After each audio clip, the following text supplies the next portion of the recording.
week 3. We actually did forms and tables, right? And then we changed all our code to semantic HTML. That's the one with meaning. We looked at different type of form inputs like texts, password, email, number, checkbox, radio, dates, uploading a file, button, labels, how to tie your labels to each individual inputs. We did table too, presenting your data in table, table head, table body, CR, TH, TD, call span, row span. Then some of the semantic elements we did was article, section, nav, aside, header, and footer. So this week now, we'll be entering multimedia and SEO best practices. I know we already touched on SEO before now, but we are going to be just looking at some best practices in SEO and how to optimize your sites better for better SEO. Multimedia as well, such as video and audio, we'll be looking at that, and we'll just get into it. So the objective is to learn how to embed multimedia in your web pages and improve the visibility of your website through SEO. Now, multimedia elements. HTML5 introduce some multimedia elements like audio to embed audio on your page. You will just use the audio tag and pass in the URL of the audio and the type of the audio. And it's literally same thing with video. You use the video tag. You can specify the width and the height of the video you want it to display on your page. You put in the video, just the way you add in image, you add in the video link or the path to the video. And then all these things, they can have attributes. Some of the attributes are controls, autoplay, loop, or muted. These are just a few attributes, but we'll see it when we enter the lab. Then embedding YouTube videos on your page and Google Maps. So this other one is just embedding video that is already downloaded on your laptop. You want to upload it on the website for people to see. But there's also a way to upload YouTube videos itself. You know, you see sometimes you visit some websites and you find that there's a video playing there, maybe it's a YouTube video. There's a way they embed it. You use something called the iframe. So iframe is an element that you can use to embed any content that is external. So like I said, unlike this one is already on your system, just like the way the images were already on your system, you just carried it and you added it inside here. But what if you want to add something that is not on your system? This is where iframe comes in. So you can get external content such as videos on YouTube or maps, the Google Map. Maybe you want to put your location, you can just get the location on an iframe and embed it on your page there. You can also embed like other interactive elements, but people mostly use it for things like maps and videos, right? So it allows you to display content from another website on your own website without having to send the user to that other website. So examples I've already given. You can use it to embed a YouTube video. You can use it to embed Google Map and other interactive elements like tutorials, vlogs, or maps within your web page. And the simple way to use it is just the iframe tag, open and close. But within the open tag, you pass in the attributes such as the width, the height, and the link to the YouTube. The next thing we'll be looking at is SEO basics, which is meta tags in the head, because we already looked at SEO from the point of using meaningful elements like section, header, footer, nav, aside, article. Now we are looking at it from the point of writing good meta tags in your head, because remember we talked about SEO being so much more than just your elements having meaning. It helps for accessibility readers. It helps for your website rank better on search engines. It gives more meaning to your elements and all those things. So another way to further improve things is really capitalizing on the power of meta tags in the head section. Now, meta tags, we already looked at some where we did like char set, UTF-8, and device width. But those ones are just specifying like the character encoding and the width that your website has to load on the device when it first loads. This one now, we have meta tags for search engine optimization specific needs. And one example is the description. So this one now, you can just give a short description of your web page. So that particular page, if it's the contact page, you just give a short description of it in the meta tag. And the reason why it matters is because description appears in search engine, that's your browser. It will appear in the results beneath the page title. So it usually helps users understand what your page is all about, and the impact can increase click-through rates. The next one is like the keyword. The purpose is to describe what the content of that page is about. And before, it used to help browsers to understand the topic of the page.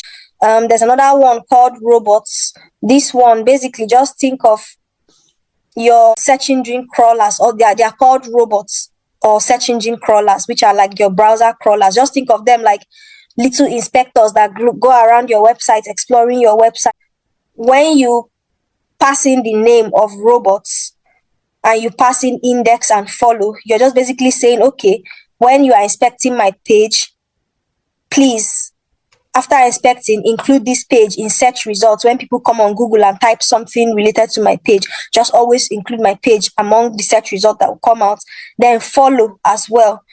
Also check out and follow all the links on the page. So you're also telling the robot to explore every link on your page and try to learn about it, try to inspect it, try to know what it's about, and the likes of that, right? So you're just telling the robot, oh, you're welcome, look around, show this page in search results when people come to search for it, and explore the links. So generally, to improve visibility in browsers whenever people search things and results come out. Then we have the open graph meta tags, OG for short, but it's also for search engine optimization. So what are OG tags?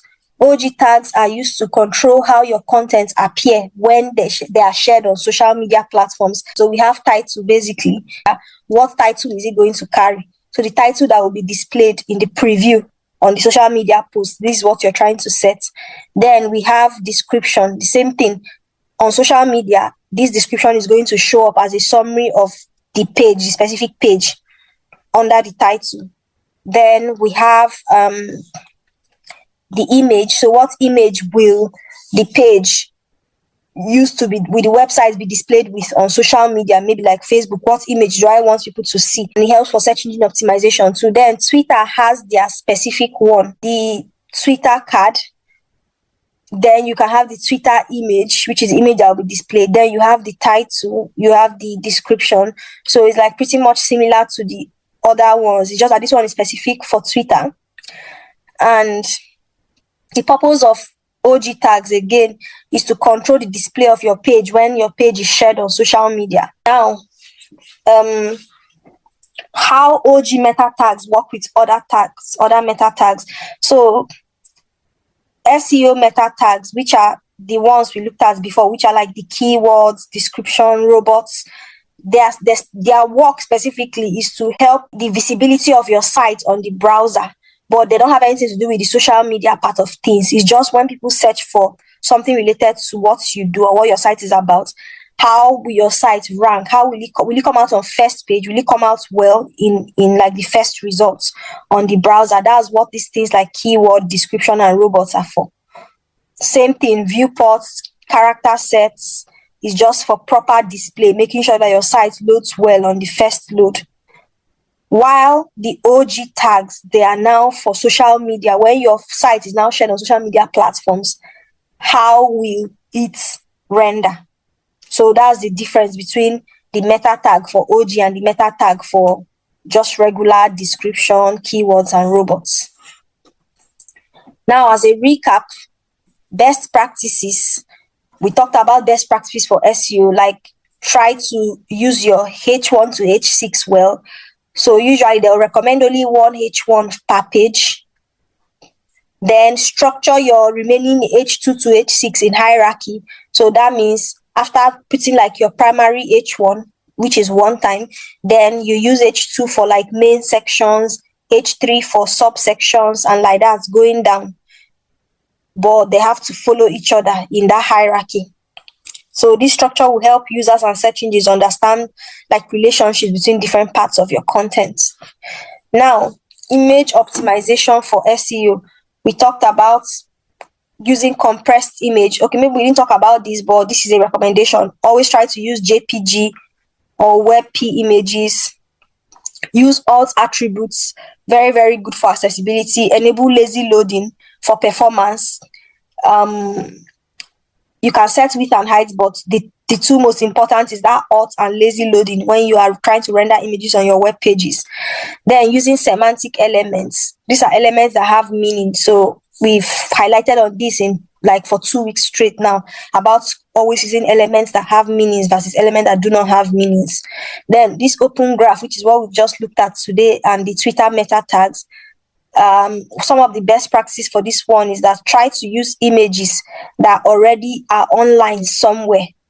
Basically, they call it absolute URLs, images with absolute URLs, absolute links. URL is just a link. But yeah, basically means an image that is already online somewhere, instead of this one that we put locally on our system and we try to, add from our system. It's fine if you just want to render an image on your page, but for this meta tag in particular, it's always better you use online image that is already online somewhere. The reason for this is that it's just to prevent breaks. If you are going to try and link an image from your local computer and that thing is supposed to appear on social media, you may not be able to pick image that is linked from your local computer to render on social media, because usually, remember, we usually add it like this, /images/ the name of the image. There is no real address there. You are just saying, okay, this is the location of my computer, is in images/ this.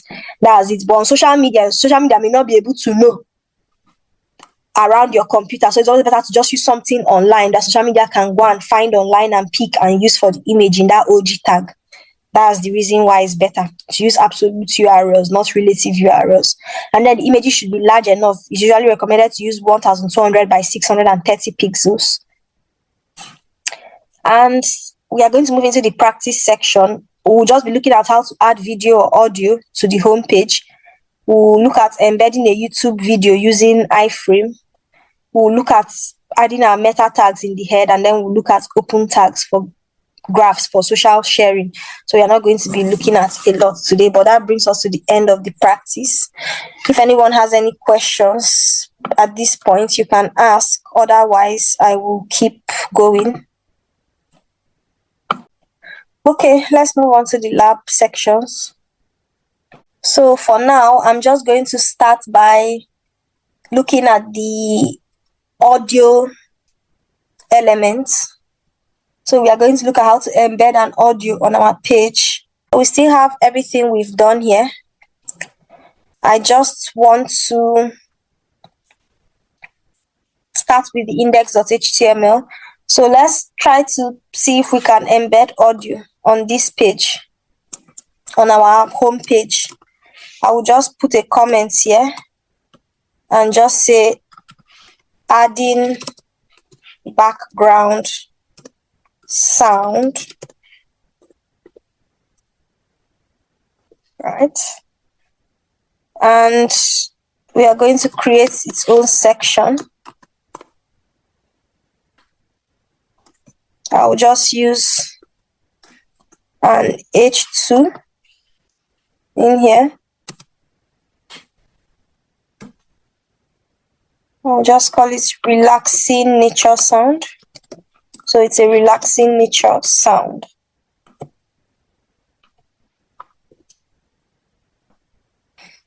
And then we are going to add the audio elements just like so.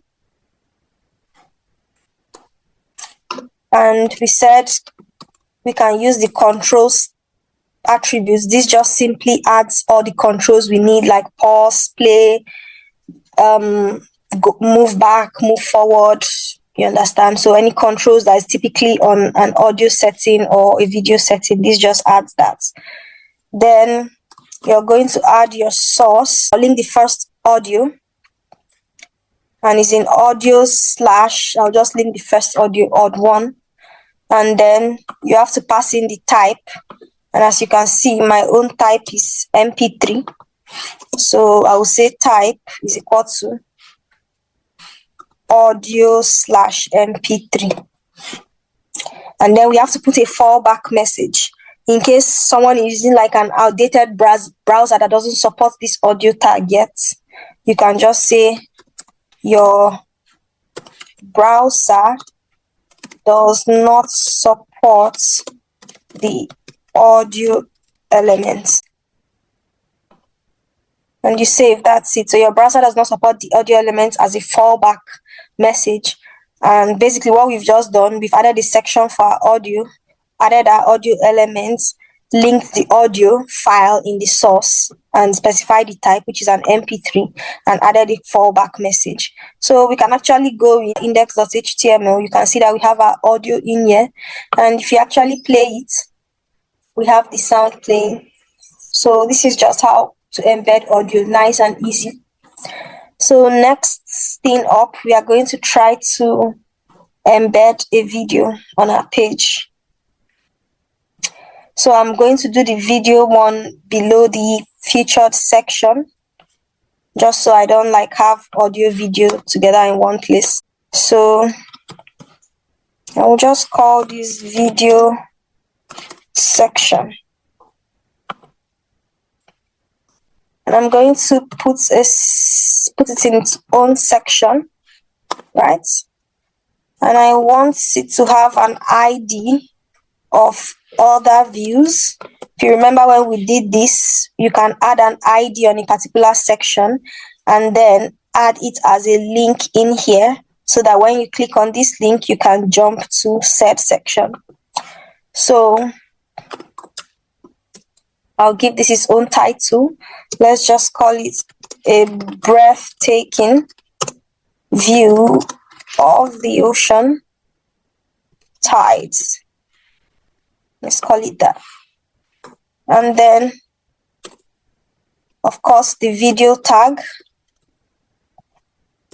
And remember, with video, we said we can specify the width and the height of our video. So let's just say we want a width of 640 and the height of 360. And then passing controls to just add in all of the controls that would be responsible for like pause, play, and stuff like that. So video tag. And then the same thing, you have your source with src of videos / I'll just link the first video, and then type would be video /mp4, and a fallback message for browsers that may not support the video tag. So that's interesting. And here we have it. We don't really need to do anything again. Our page is pretty much set up and we can view our video. So if we go back into our browser and refresh, we should have our video here, and we can actually play our video on our page. So this is just how videos are embedded, and we can click and jump to our video section or jump to our featured landscapes section. And that's all with audio and video. The next thing we will be looking at is iframe.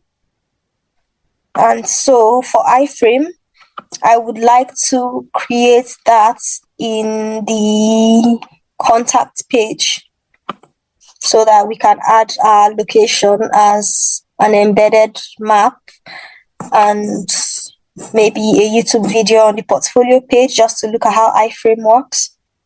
So for this one, I'm going to add in the iframe below the form. So I'll create another section. I'll just call this section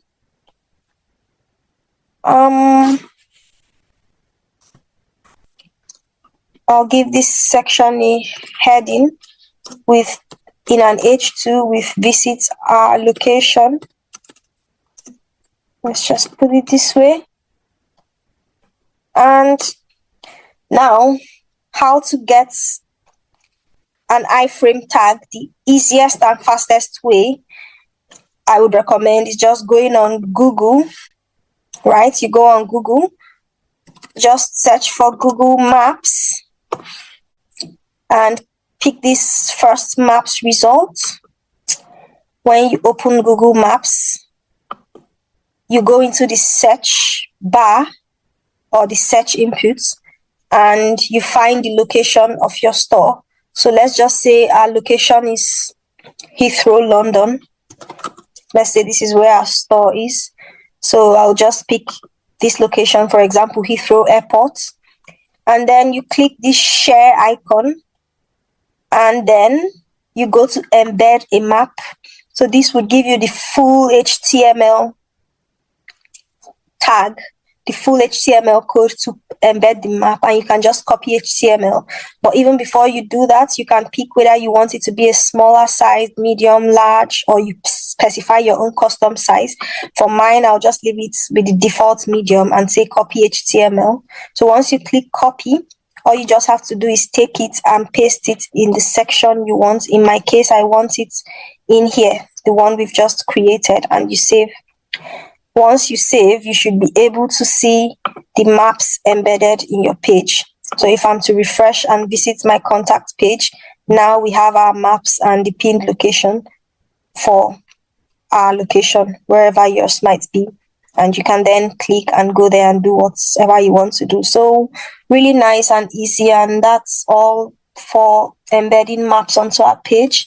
And it's quite similar for embedding external links such as YouTube videos, to be honest. I'll just quickly show you that and we'll finally move on to SEO. So for embedding external files or links on our page, or external videos on our page, you also make use of the iframe. And for this one, I would just create a new section for it, but I'd like to do that in between these two sections here. So in between our table and our list, and I'll just create this new section. For this one, I'll just use an H4 just because the one beneath that also is an H4. And I'll just call it watch scenic videos. Yeah. And then for this one, to embed an actual video on your page, it's pretty much the same thing. So when you actually open the video, you click the share. So you open the video. I'm just going to put this on pause. So you open the video you want to embed, you click share, and in here you would see embed, and you can see the iframe. So you could just go through the settings, and in my case, I'm not changing anything. I'll just say copy, and you bring it and add it in the section where you want it to be. And that's it. Our video is in our page with this width and height, which you can change here, but I'm not changing mine.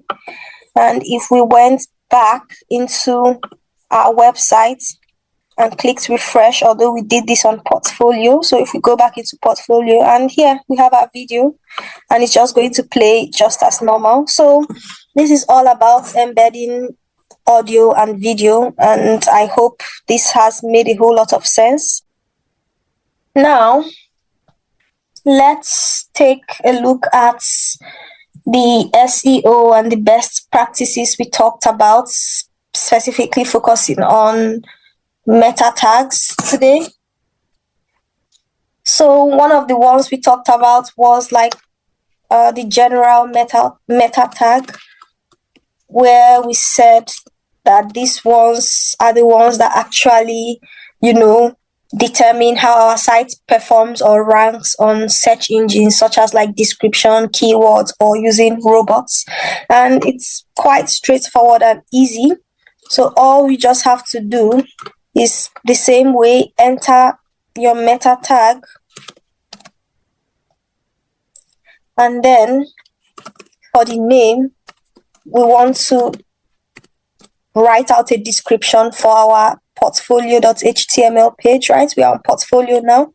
And then the actual description.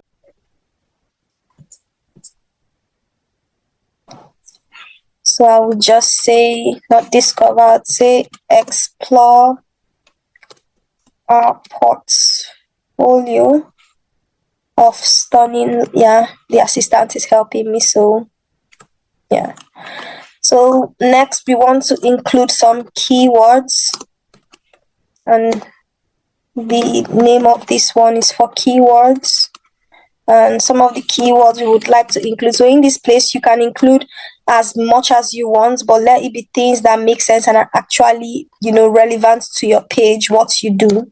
So now we are building a page that showcases photographs of different landscapes. So naturally you would want to include things like landscape photography, travel, nature, projects. You understand? So as anything that comes to your mind that's relevant to your page, you want to include that. And last but not the least, we want to include the robots. So we actually have one called author, which is basically just you specifying who the author of the page is. So for this one, we'll just call it Beautiful Landscapes, the name of our site. And then for robots, you also do meta tag. Remember I said robots are like things or inspectors that explore your page and just try to understand it. So you can ask it to index your page, which is basically asking to show your page on search results, and then you can say to follow and study all of the links on your page. So the name would be for robots, and then the content would be to index and to follow. And that's it for general meta tags. Now we have the ones for open graph, which is for social media. And this is open graph meta tags. So this is more for like Facebook or LinkedIn or WhatsApp.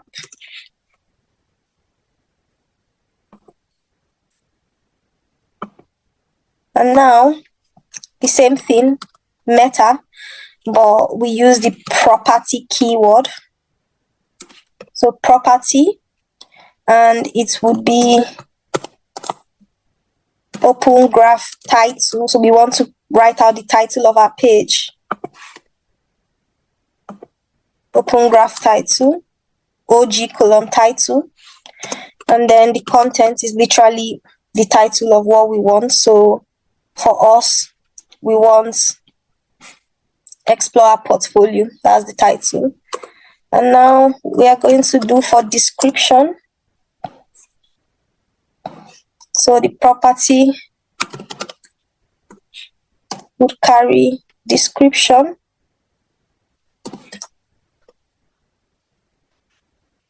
And then the content will be a summary, a description literally.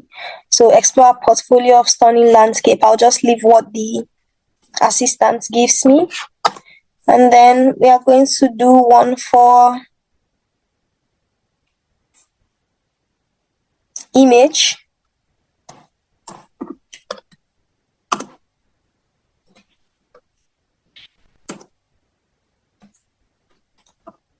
Image.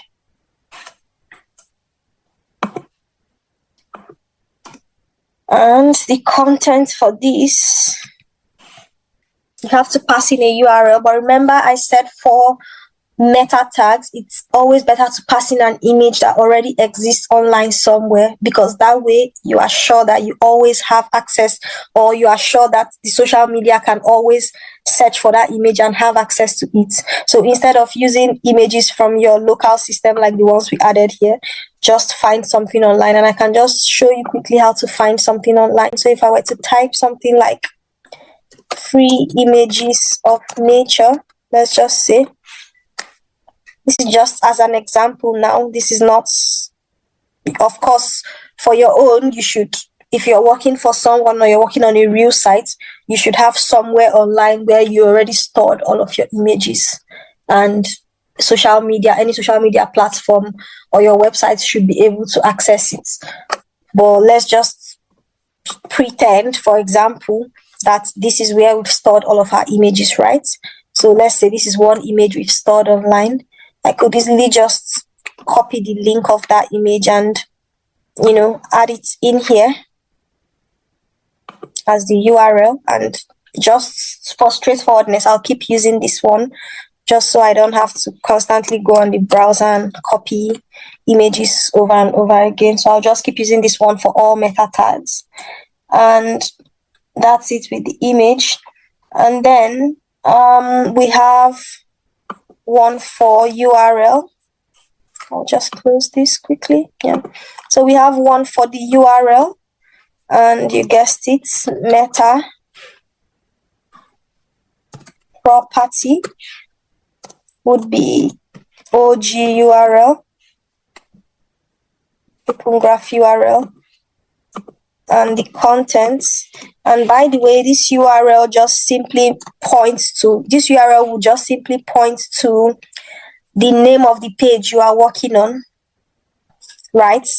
It just points to the specific page you are working on. So for example, if, when you are working locally and we try to view our page, we find it in the location of our computer. So for example, mine is on this location, desktop, SD landscapes, and now we are currently on portfolio.html. But when you are building your website, ultimately, people are not going to be visiting locally, right? They will be visiting from a general address, a general URL, which is what brings us to hosting or deployment. You need to be able to, which we are also going to get into, but you would learn down the line how to take your website from this local system now online for people to be able to use. So that's OG URL I'm talking about. I'm talking of the online address of your website. So let's say when we've put our website online, just as an example, you don't have to type this, but our websites, when we put our websites online, we can now access our website on somewhere like this, right? www.beautifullandscapes.com. Let's say we can do this, right? So this is just our website, but if someone wants to visit our portfolio page, it would look like this, portfolio.html. So this is what our portfolio page will look like. So our home page will look like this one, and our portfolio page will look like this. Same thing, contact would look like this, right? So in OG URL, what you want to pass in is the name of the specific page you are creating that's metadata for, right?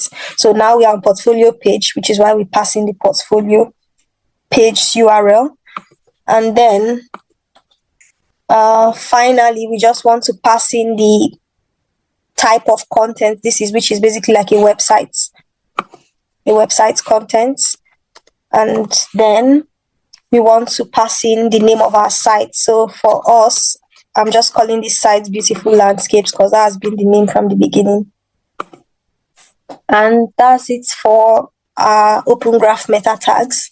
You don't need to do anything. So this doesn't necessarily show up on the browser. If we refresh, everything would still look the same. The difference is that the first meta tags is just how your site would perform generally on a search engine, and this one is how it would perform on social media. And finally, we have the one for Twitter. So it's pretty much the same thing as the Open Graph meta tags, but this is Twitter's own in particular. So it's the same thing. It goes in a meta tag, and this time around it uses the keyword name instead of property. And we have one for the title. So just like the general meta tags and the Open Graph meta tags for other social media platforms, we also have our title, we have the description, we have the image, and we have the card itself. And this one would be for our title. So it's the same way. You declare your meta name is going to be Twitter title, and then you give the title of the page.